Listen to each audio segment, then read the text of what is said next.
Today, Fed stands pat, waiting for data and resisting incoming pressure, but maybe becoming obsolete.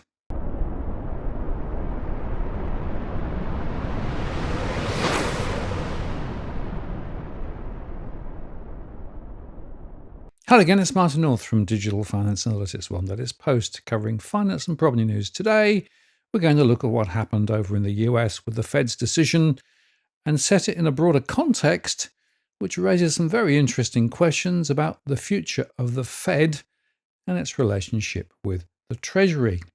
Yesterday's Fed decision to hold their cash rate, despite two dissenters on the FOMC, Governors Christopher Waller and Michelle Bowman, who both were Trump appointees, by the way, voted 9-2 to hold its benchmark federal funds rate in the range of 4.25 to 4.5%.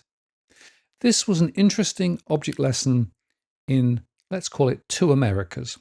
One based on the current data showing balanced employment and growth, despite, though, millions of Americans saying jobs are suddenly hard to get, even as inflation refuses to be tamed, while the impact of tariffs have yet to be fully seen. But the other America is that many are doing it tough already, with high interest rates hitting mortgage rates and home buyers and indirectly pushing government borrowing costs up, both linked, of course, to the longer-term yield curves, which continue their upward path. Of course, American consumers will end up paying taxes on the tariffs. That's because tariffs make imported goods more expensive. So when Americans buy those goods, the sales tax is applied to the higher price. So in effect, state and local governments tax the tariffs. But it also raises broader questions about the role of Treasury versus the Fed, as we'll see later. Anyway, the committee's decision followed what Powell called a good meeting to hold steady once again, and they defied the intense pressure from President Donald Trump to cut rates. Moments before the decision, Trump predicted the Fed would lower rates in September and criticized the central bank again for not moving more quickly, having previously called for 300 basis points worth, or 3% of rate cuts. Trump, of course, has been focusing on the cost of debt and the rate cuts running across many other countries. But Federal Reserve Chair Jerome Powell shrugged off pressure from the White House and rejected arguments for an interest rate cut from the two dissenting officials, maintaining the central bank needed to stay on guard against inflation risks. My colleagues and I remain squarely focused on achieving our dual mandate goals of maximum employment and stable prices for the benefit of the American people. Despite elevated uncertainty, the economy is in a solid position. The unemployment rate remains low, and the labor market is at or near maximum employment. Inflation has been running somewhat above our 2% longer-run objective. In support of our goals, today the Federal Open Market Committee decided to leave our policy interest rate unchanged. We believe that the current stance of monetary policy leaves us well positioned to respond in a timely way to potential economic developments. I will have more to say about monetary policy after briefly reviewing economic developments. Recent indicators suggest that growth of economic activity has moderated. GDP rose at a 1.2% pace in the first half of this year, down from 2.5% last year. Although the increase in the second quarter was stronger at 3%, focusing on the first half of the year helps smooth through the volatility in the quarterly figures related to the unusual swings in net exports. The moderation in growth largely reflects a slowdown in consumer spending. In contrast, business investment in equipment and intangibles picked up from last year's pace. Activity in the housing sector remains weak. In the labor market, conditions have remained solid. Payroll job gains averaged 150,000 per month over the past 3 months. The unemployment rate at 4.1% remains low and has stayed in a narrow range over the past year. Wage growth has continued to moderate while still outpacing inflation. Overall, a wide set of indicators suggests that conditions in the labor market are broadly in balance and consistent with maximum employment. Inflation has eased significantly from its highs in mid-2022, but remains somewhat elevated relative to our 2% longer run goal. Estimates based on the Consumer Price Index and other data indicate that total PCE prices rose 2.5% over the 12 months ending in June, and that, excluding the volatile food and energy categories, core PCE prices rose 2.7%. These readings are little changed from the beginning of the year, although the underlying composition of price changes has shifted. Services inflation has continued to ease, while increased tariffs are pushing up prices in some categories of goods. Near-term measures of inflation expectations have moved up on balance over the course of this year on news about tariffs, as reflected in both market-based and survey-based measures. Beyond the next year or so, however, most measures of longer-term expectations remain consistent with our 2% inflation goal. Our monetary policy actions are guided by our dual mandate to promote maximum employment and stable prices for the American people. At today's meeting, the committee decided to maintain the target range for the federal funds rate at 4.25% to 4.5%, and to continue reducing the size of our balance sheet. We will continue to determine the appropriate stance of monetary policy based on the incoming data, the evolving outlook, and the balance of risks. Changes to government policies continue to evolve, and their effects on the economy remain uncertain. Higher tariffs have begun to show through more clearly to prices of some goods, but their overall effects on economic activity and inflation remain to be seen. A reasonable base case is that the effects on inflation could be short-lived, reflecting a one-time shift in the price level. But it is also possible that the inflationary effects could instead be more persistent, and that is a risk to be assessed and managed. Our obligation is to keep longer-term inflation expectations well anchored and to prevent a one-time increase in the price level from becoming an ongoing inflation problem. For the time being, we're well positioned to learn more about the likely course of the economy and the evolving balance of risks before adjusting our policy stance. As a result, stocks fell, bond yields rose, and the dollar strengthened, as Chair Powell sounded actually more hawkish than many expected on the outlook for policy rates. It was actually the fifth consecutive time this year that they held rates, and that double dissent was actually the first time in more than 30 years. During the press conference following the decision, Powell leaned into the view that the Fed is well positioned for now, given lingering uncertainties surrounding President Donald Trump's tariffs and their economic impact. His message, I think, was carefully balanced, tempering expectations for a September rate cut, but not closing the door on one either. A reasonable base case is that the effects on inflation could be short-lived, reflecting a one-time shift in the price level, but it also is possible that the inflationary effect could instead be more persistent, and that is a risk to be assessed and managed, Powell said. The Fed chief noted several economic reports are due before September, including 2 months' worth of data on employment and inflation. We'll be taking that information into consideration and all the other information that we get as we make our decision at the September meeting, he said. Powell said interest rates are in the right place to manage continued uncertainty around tariffs and inflation, and did again temper expectations for a rate cut in September. There are many, many uncertainties left to resolve, he said. It doesn't feel like we're very close to the end of that process. And in their post-meeting statement, officials downgraded their view of the US economy, saying recent indicators suggest that growth of economic activity moderated in the first half of the year. The Fed had previously characterized growth as expanding at a solid pace. Powell said that moderation largely reflects a slowdown in consumer spending, but when asked to expand on that, he said that it has been long expected and consumers are still, in quote, in solid shape.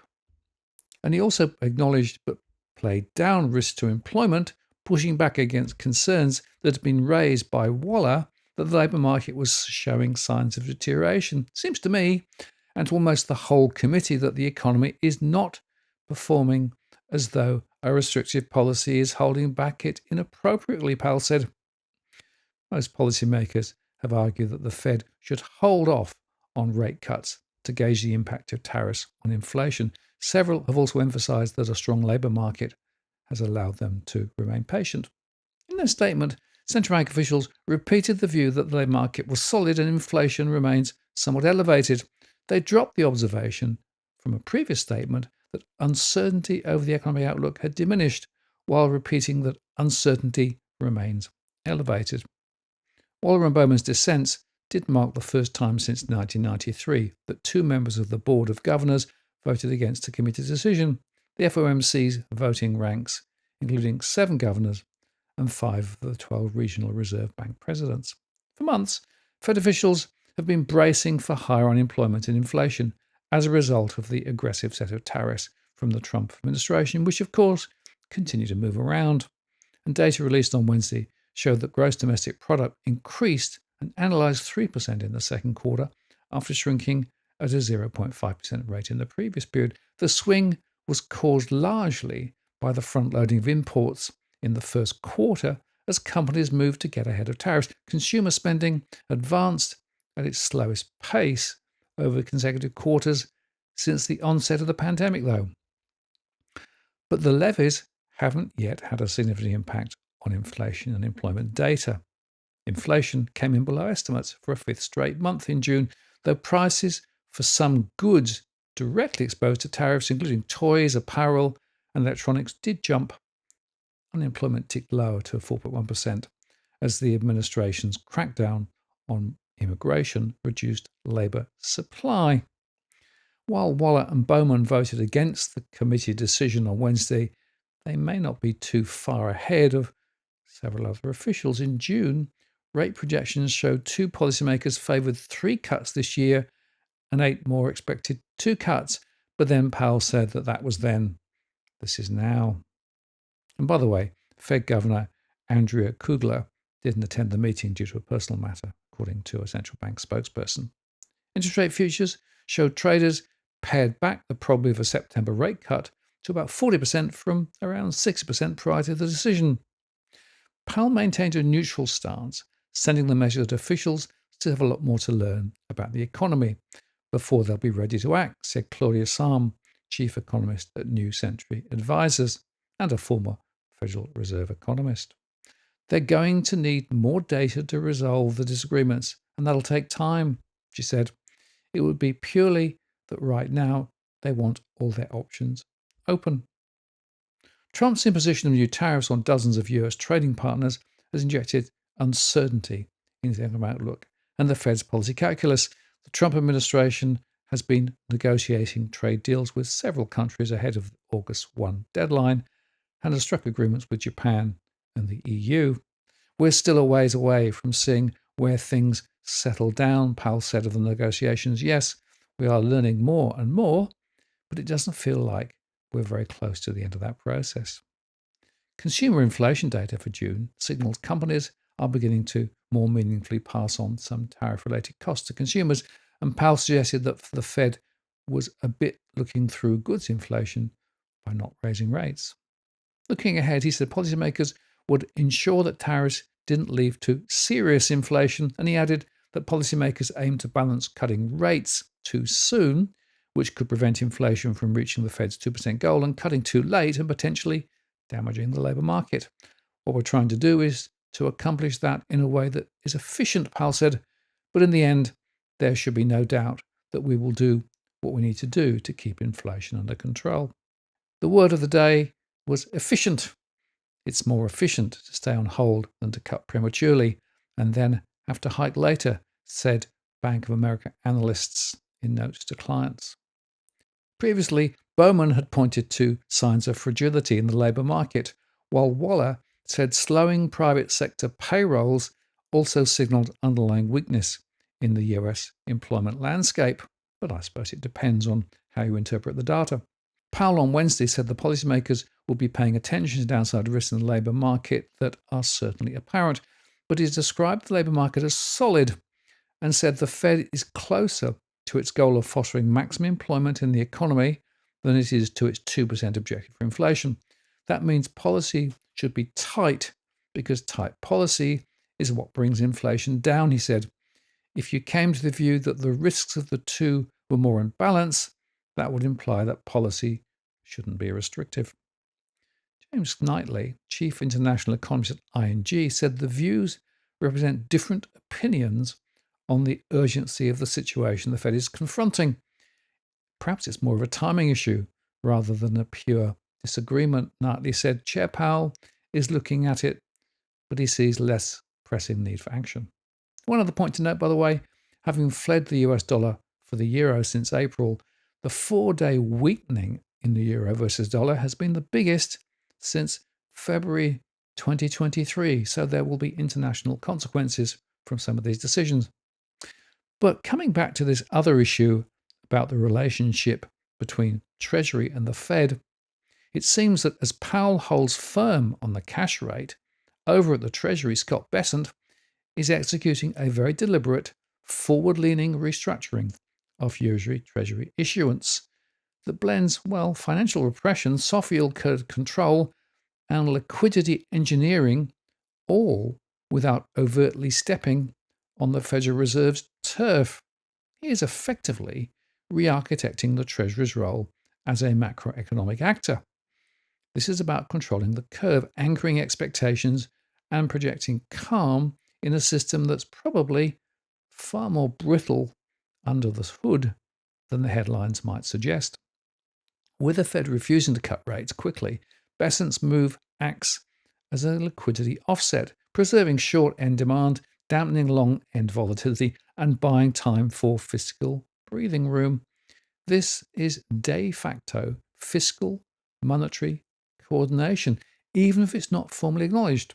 Actually, the strategy has two prongs. The first, Bessent is leaning heavily into Treasury bills, those maturing in less than 1 year, because they carry lower interest rate costs and roll over quickly. This allows the government to finance massive deficits whilst avoiding locking in high long-term rates. This is a bet that either future rates will fall or that inflation will quietly erode the real burden of the debt.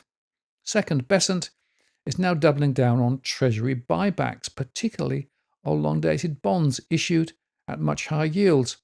Those buybacks reduce the average interest cost of the debt and smooths market functioning, but they also suppress long-end yields in a way that mimics quantitative easing without requiring the Fed balance sheet expansion. Buybacks are now running at over $300 billion per year, with long-end operations expanding and new counterparties being phased in for 2026. So this is targeted curve management. The risk is the US is increasingly exposed to rollover fragility as a result of all this. By front-loading debt into the bill market, the Treasury is making itself vulnerable to any disruption in short-duration demand, whether from money markets, foreign buyers, or liquidity shocks. If confidence in short-term instruments wavers, the whole structure could wobble. And here, we'll just mention stablecoins, because, of course, stablecoins is now coming into view too as another mechanism, which, again, is sort of going round the Fed. But it also highlights a real pivot in terms of who is driving the interest rate policy. This, of course, was never discussed in the Powell press conference, but perhaps there is some sort of silent agreement or alignment with Jerome Powell's Federal Reserve. The two reportedly meet each week, and Powell has publicly hinted that the Treasury can support bond market functioning. With the Fed refusing to cut rates quickly, Bessent's moves acts as a liquidity offset, preserving short-end demand, dampening long-end volatility, and buying time for fiscal breathing room. So this is actually de facto fiscal monetary coordination, even if it's not formally acknowledged. It also allows money supply to continue to grow. Just look at the money supply growth recently, even as the Fed continues to shrink its own balance sheet. So there is, as they say, more than one way to skin a cat, and perhaps quietly, the Fed is being sidelined because it won't cut rates, and the Treasury is expanding its remit, whilst, of course, still maintaining the view, publicly at least, that the Fed has a role. This is something that we need to watch as we go forward, because it fundamentally could be re-architecting the relationship between the government and the Fed, with the government taking ever more control. I'm Martin North from Digital Finance Analytics. Many thanks for watching, and I'll see you again next time.